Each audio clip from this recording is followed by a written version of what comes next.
Pentecost Sunday, we started just to look at some of the things that happened in the early church, right? And today I'm going to speak to you from Acts chapter 4.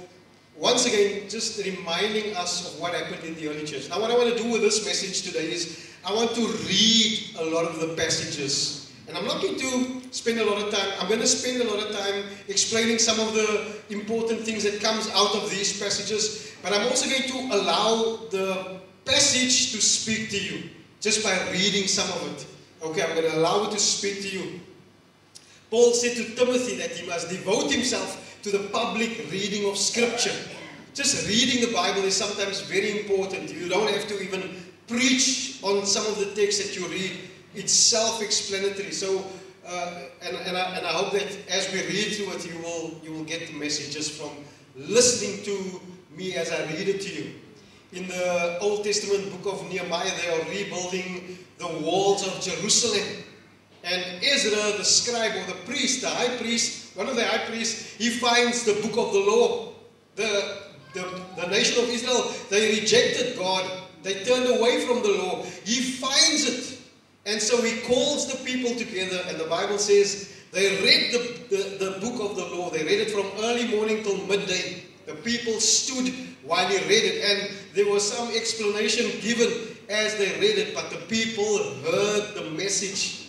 And as they heard the message, they realized that they needed to repent of the way that they lived. So the reading of the Bible is so important in our lives. Acts chapter 4, let's read from verse 1. Acts chapter 4. The title of in the Bible is Peter and John Arrested. And I'm reading from the Legacy Standard Bible.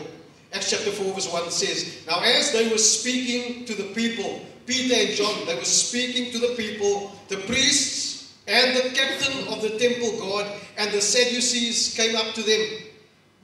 Being greatly agitated, they were frustrated, they were angry with these people, these two men, because they were teaching the people and proclaiming in Jesus the resurrection from the dead.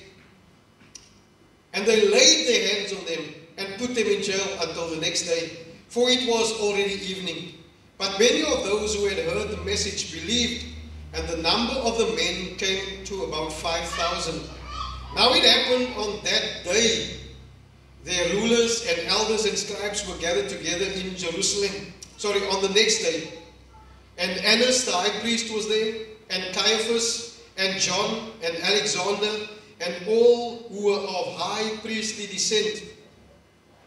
And when they had placed them in their midst, they brought Peter and John into their presence. They began to inquire. In fact, they brought the man that was healed too with them. They began to inquire, by what power or in what name have you done this? Then Peter, filled with the Holy Spirit, said to them, rulers and elders of the people, if we are being examined today for a good deed done to a sick man, as to how this man has been saved from his sickness, let it be known to all of you and to all the people of Israel, that by the name of Jesus Christ, the Nazarene, whom you crucified, whom God raised from the dead, by this name, this man stands here before you in good health. He, now Peter referring to Jesus, okay, is the stone which was rejected by you, the builders, but which became the chief cornerstone. And there is salvation in no one else, for there is no other name under heaven that has been given among men by which we must be saved. The Lord bless the public reading of His Word. Now in 2007, in the UEFA Champions League, do you guys watch soccer? Okay, I love watching soccer, okay? That's my... You're not saying... Okay, so UEFA Champions League semi-final. Kaká, I don't know if you guys ever heard of that name, Kaká. He's a Brazilian soccer player. He's retired today, Ricardo Kaká. He scored a goal, okay? AC Milan was playing against Manchester United. That's my team, right? He was playing for AC Milan. He ran through 3 Man United defenders. Ran past 3 of them. In fact, 2 of them ran into each other and they collapsed. I was watching the goal again yesterday. And he scored a goal. A brilliant goal. And so all the cameras was fixed on him. The world was actually watching. And in that moment, while the world was watching this brilliant soccer player demolish 3 defenders and score a brilliant goal, he took off his soccer shirt, and underneath he had on a t-shirt with a bold inscription that said across the chest, "I belong to Jesus." I belong to Jesus. That's what it said. Right? In that moment of individual brilliance, all the cameras and the world, the eyes of the world fixed on him, this brilliant soccer player, he announced to the world in controversial, confrontational fashion, "I belong to Jesus." Now you can go and see if you can find the video of the shirt that says, "I belong to Jesus," in that moment. It's not on the internet. I think they've just deleted it, right? It's not there. But the title of my message today is Pointing People to Jesus. Pointing people to Jesus. So, you know, we just read how Peter and John got arrested. But there's a backstory to what led to them being arrested. How did we get there? Peter and John, they go to the temple. Luke records for us in Acts chapter 3. It's the hour of prayer. It's in the afternoon. It's the hour of prayer. And as they walk into the temple, through the gate, there's a man sitting at the gate. He's been sitting there for many years. For most of his life probably. He has been sitting at the gate begging for alms or begging for money. He had never walked a day in his life because he was born crippled. He was born in that way. He had never walked a day in his life. Now I want you to imagine this man. He could not walk. He doesn't know what it feels like to walk. He's never been able to use his legs. He's been crippled since the day that he was born. Crippled from birth, begging for money, begging for alms. Peter says to him, Peter looks at him, and he says, "I don't have any money, but I've got something else to give you. In the name of Jesus Christ, the Nazarene," he says, "walk." The Bible says he grabbed him by the hand and he raised him to his feet. In Acts chapter 3 verse 7, Luke says his feet and his ankles were strengthened. In verse 8 it said he leaped up, he stood upright, he jumped up. This man who had never for one day in his life before this moment walked. He jumped up. He stood upright. He began to walk. Nobody taught him how to walk. He just began to walk. He entered the temple. The Bible says walking, leaping, not only walking, now he's jumping and praising God. And the people see him. They know him. What happened to this man? This guy is, probably some of them thought he was a nuisance because he's always begging for money. They see him. The Bible says in verse 10, they were filled with wonder and amazement. Verse 11, full of wonder, they ran to Peter and John. Because the healed man, the man that is walking now, is clinging to Peter and John. He's holding on to them. He's excited. He couldn't believe that they had done this thing to him. Verse 12, Peter says, "Why do you gaze at us in amazement, in wonder?" They look at these two men in wonder, in marvel. It's like, wow, what happened? How did you guys do this?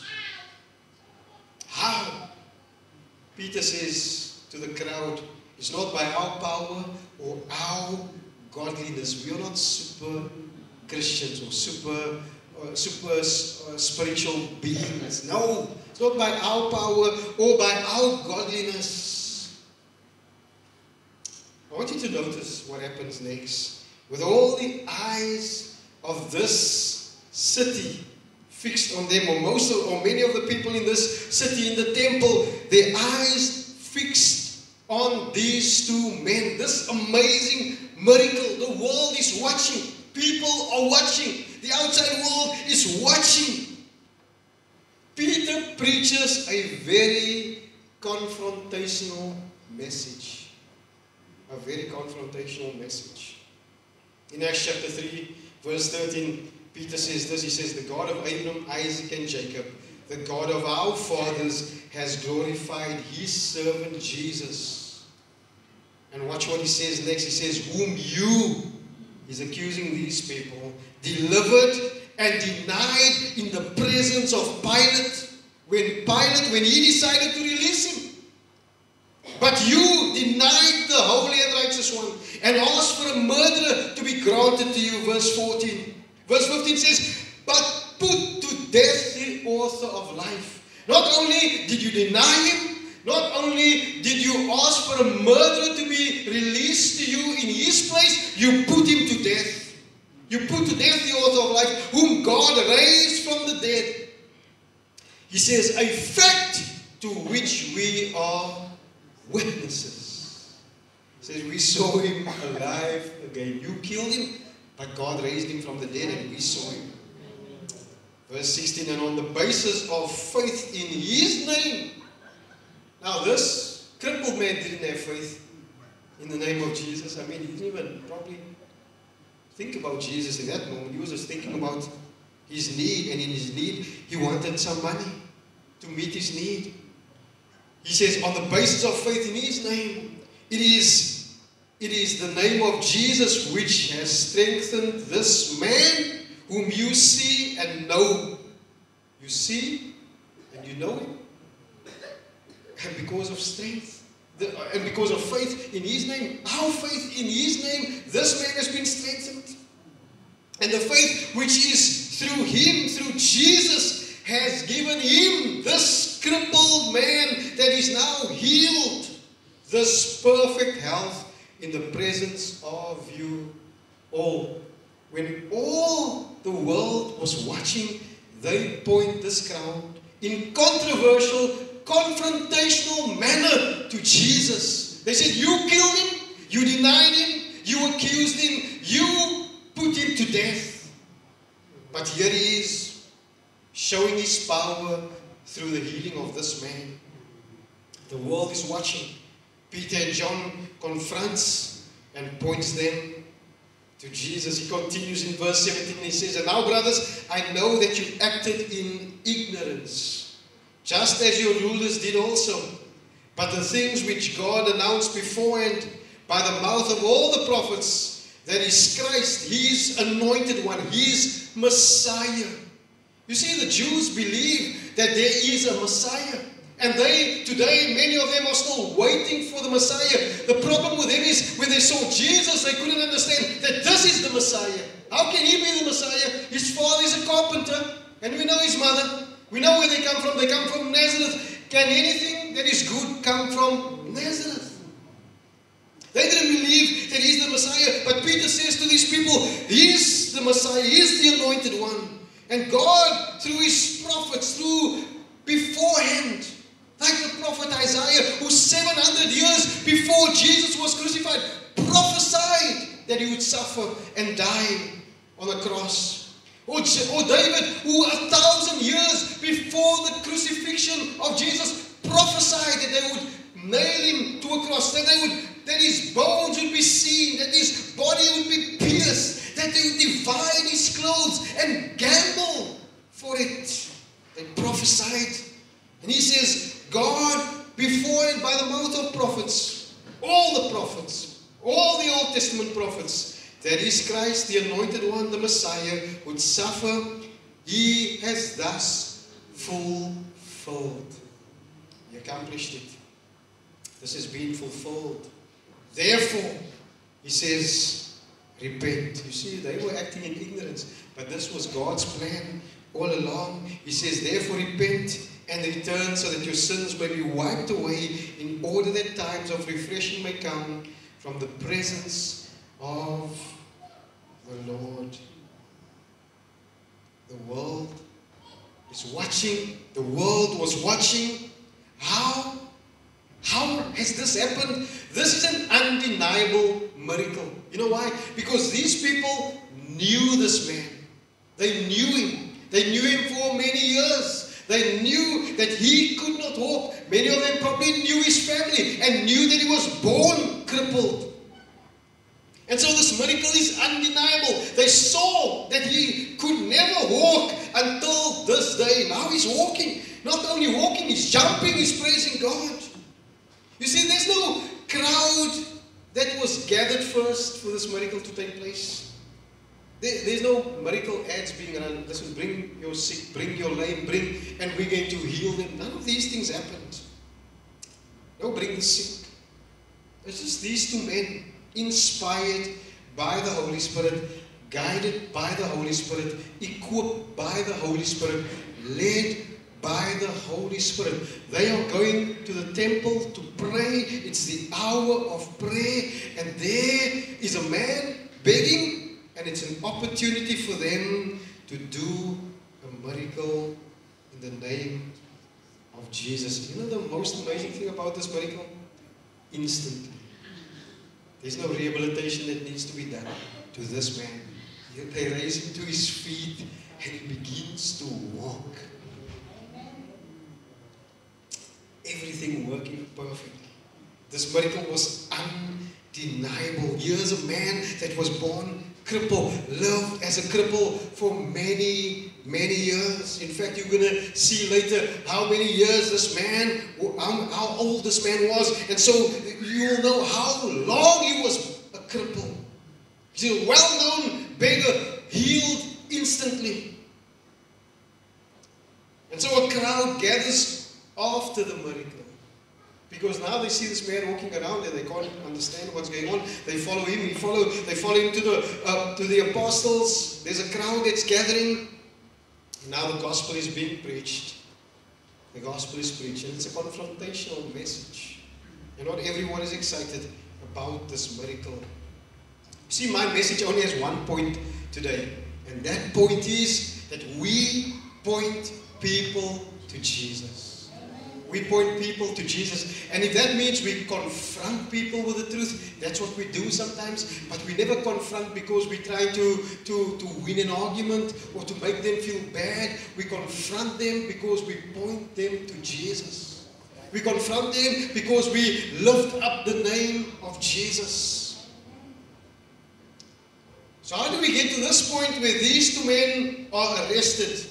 In chapter 4, verse 1, I read it at the beginning. I'm going to read it to you again. He says, now as they were speaking to the people, or to the crowd, Peter and John, the priests and the captain of the temple guard, and the Sadducees. Sadducees are this group of people who do not believe in the afterlife, or they don't believe in the resurrection from the dead. That is why they are so sad, you see. That was a joke. Okay, some of you are still asleep. Verse 2 says, and being greatly agitated, they were not happy because they were teaching the people and proclaiming in Jesus the resurrection from the dead. Verse 3 says, and they laid hands on them, they handled them roughly, right? They laid their hands on them. Roughed him up a little bit and put him in jail until the next day, for it was already evening. But many of those who had heard the message believed, and the number of the men came to about 5,000. And so we see the church grows from 3,000 to 5,000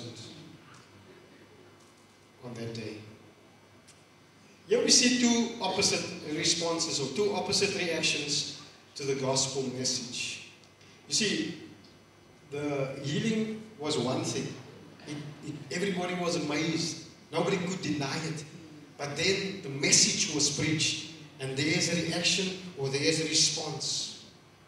There were those who were greatly agitated. Why? Because Peter and John were teaching the people and proclaiming in Jesus the resurrection from the dead. Acts 4 verse 2. And then there were those who had heard the message, believed, and the number of the men came to about 5,000.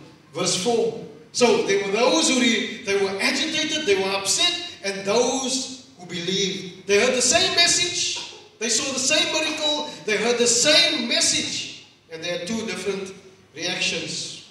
You see, there are people who accept, or there are people who reject the gospel. This is always the case. Those who heard, believed. When they believed, they were added to the early church. They not only heard the message, but they also believed the message. But there are also those who heard the message, but rejected the message. But in this case, not only rejected the message, but they had the power to arrest and to throw these men in jail and to beat them. In fact, sometimes they got beaten. But these are two extreme responses, or reactions. It's not necessary that we're going to see these kinds of reactions from all people. Not always. There are going to be times when people might say, I believe what you are saying, I've heard it, I believe it, but I'm not ready to follow Christ. Or there are going to be people that says, I don't believe what you say, but they're going to throw you in prison. This might be extreme. So it's not always going to be that you might face the loss of your freedom for preaching the message. But the world is changing. The world is changing, and people are more and more intolerant of the gospel. People, they hate hearing about Jesus. More and more the world is rejecting this message about Jesus. The more you speak about Jesus, the more people want to have nothing to do with Jesus. In Acts chapter 4, verse 5, it says, now it happened that on the next day, their rulers and elders, so it's the rulers, its elders, its scribes, were gathered together in Jerusalem. And Annas the high priest was there, and Caiaphas, and John, and Alexander, and all who were of high priestly descent. There's a large group of religious people who come to this gathering, this meeting. And when they had placed them, Peter and John and this healed man in their midst, they began to inquire, by what power or in what name have you done this? Right now I'm reading through the book of Matthew in my devotion. And this morning I was reading through Matthew where Jesus did many miracles. And the religious leaders come to Jesus, he's in Jerusalem, and they ask him the same thing. By what power or what authority are you doing this? Who gave you authority? We are the authority.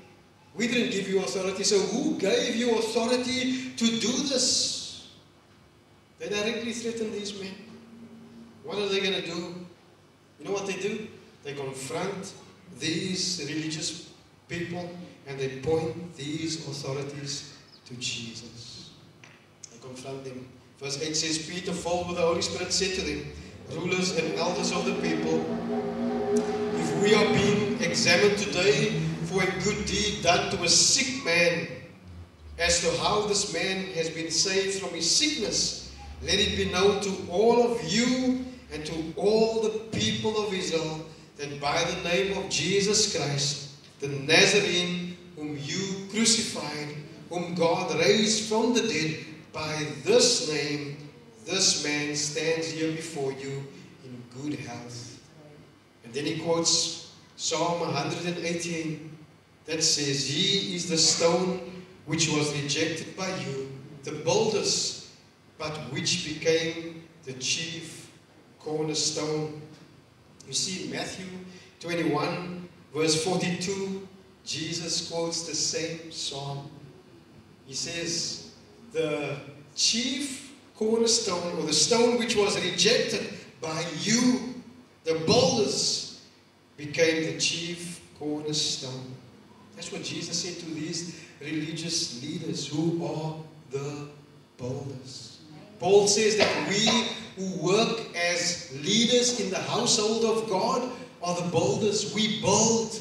He says some build with gold and silver and precious stones, and some build with wood and hay and stubble. And both and everybody who builds, every leader, every spiritual leader who builds, his work will be tested by fire. And so Jesus says to these builders, and now Peter says to these builders, these people who are supposed to build the temple of God, the spiritual temple of God, they're supposed to build. He says, you rejected the chief cornerstone. You rejected him. And he's the chief cornerstone. You see, this psalm, if you read the psalm, it's a message of salvation. It's a psalm that declares how God will save his people from their enemies, that God will save. Not only from their physical enemies, the people who come the nations, but their spiritual enemy, Satan. God will save people from their sin. This is a message of salvation. This message of salvation, Peter says, and Jesus said, these builders reject this message of salvation because this salvation comes through a person, and they reject that person. They reject him. They reject him. You see, I want to remind all of us today that we are here because of a person. It's God in the flesh who took on humanity to die on a cross for our sins. We can accept this salvation that comes through Jesus, or we can reject it. Just like these people did. They rejected this message. Verse 12, Peter continues. He says, and there is salvation in no one else, for there is no other name under heaven that has been given among men by which we must be saved. These religious builders were confronted with the truth, and they react. They react. You know, this is an interesting verse that Luke records here in verse 13. He says, now as they, these religious people, these religious men, observed the confidence of Peter and John and comprehended that they were uneducated and ordinary men, they were marveling, they were amazed, and began to recognize them as having been with Jesus. Can you imagine that? When they looked at these men, what did they see? They saw Jesus. These men pointed them to Jesus. You see, we, as Christians, our goal in this world, like the early church, is to point people to Jesus. Not to ourselves, not to how wonderful we are, not to how good we are. We don't draw any attention to ourselves.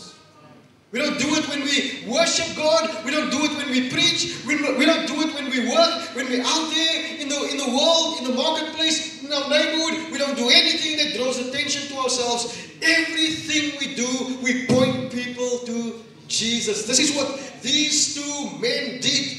I mean, they had every reason for people to be amazed at them. They just healed the man, but they point people to Jesus. And when they are threatened, they still point these people to Jesus.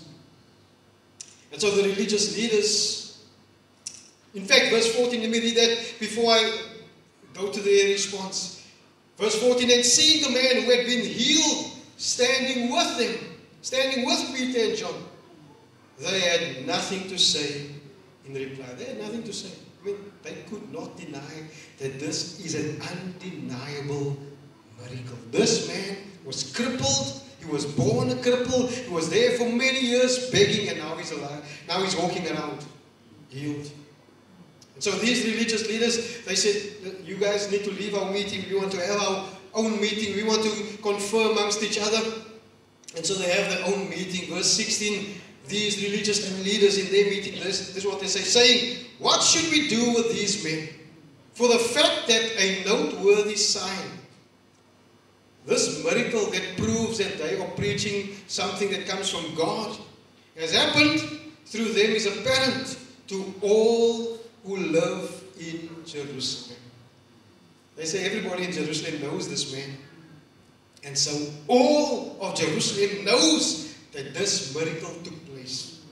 we cannot deny it. It continues. We cannot deny it. But lest it spread any further among the people, let us warn them to speak no longer to any man in this name. And when they had summoned them, so they bring them back, they commanded them not to speak or teach at all in the name of Jesus.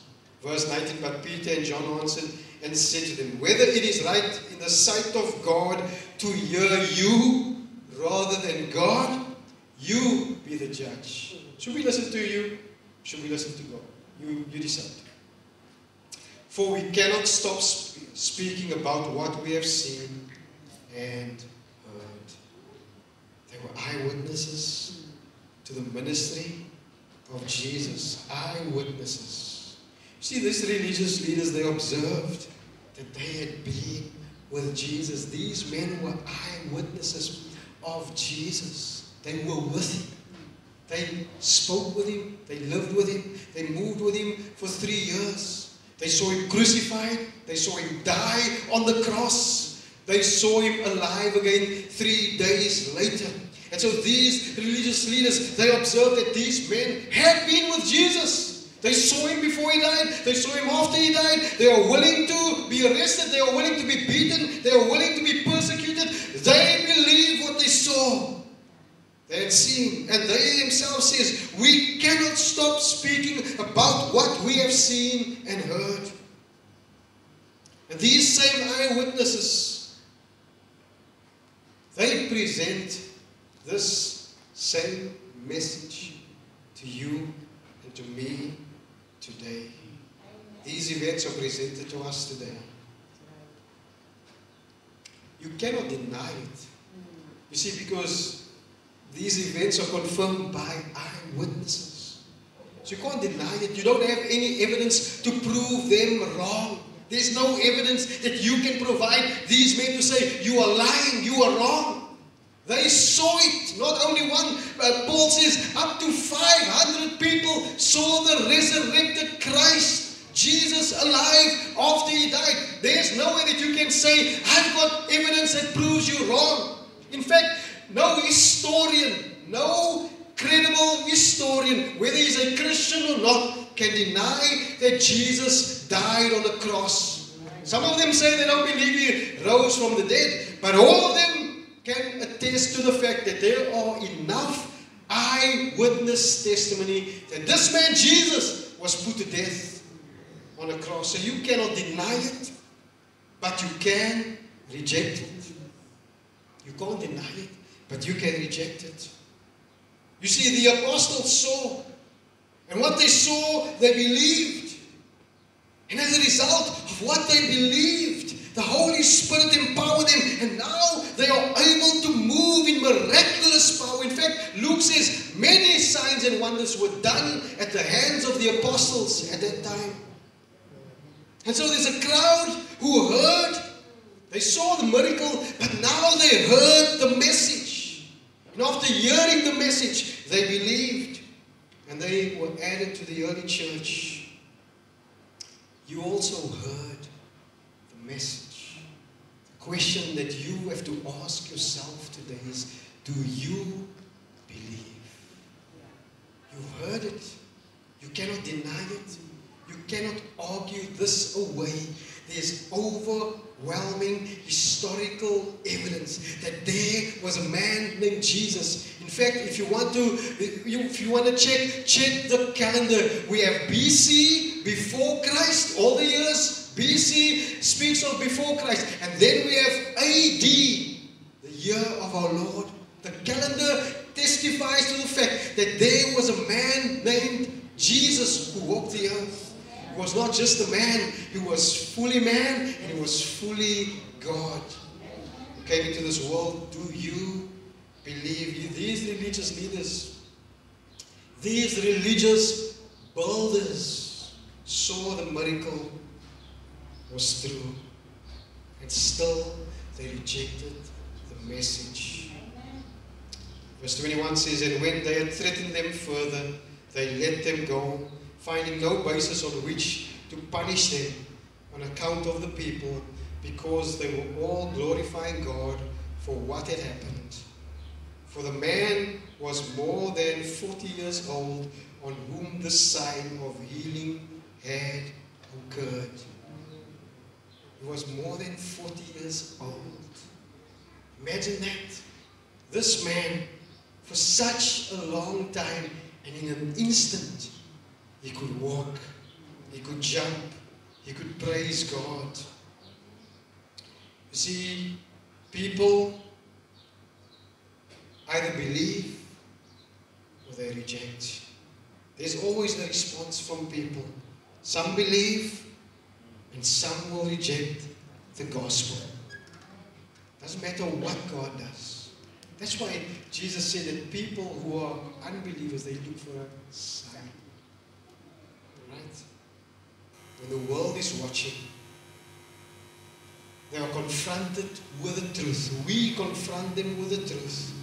And no matter the reaction, we point people to Jesus. No matter the cost, we point people to Jesus.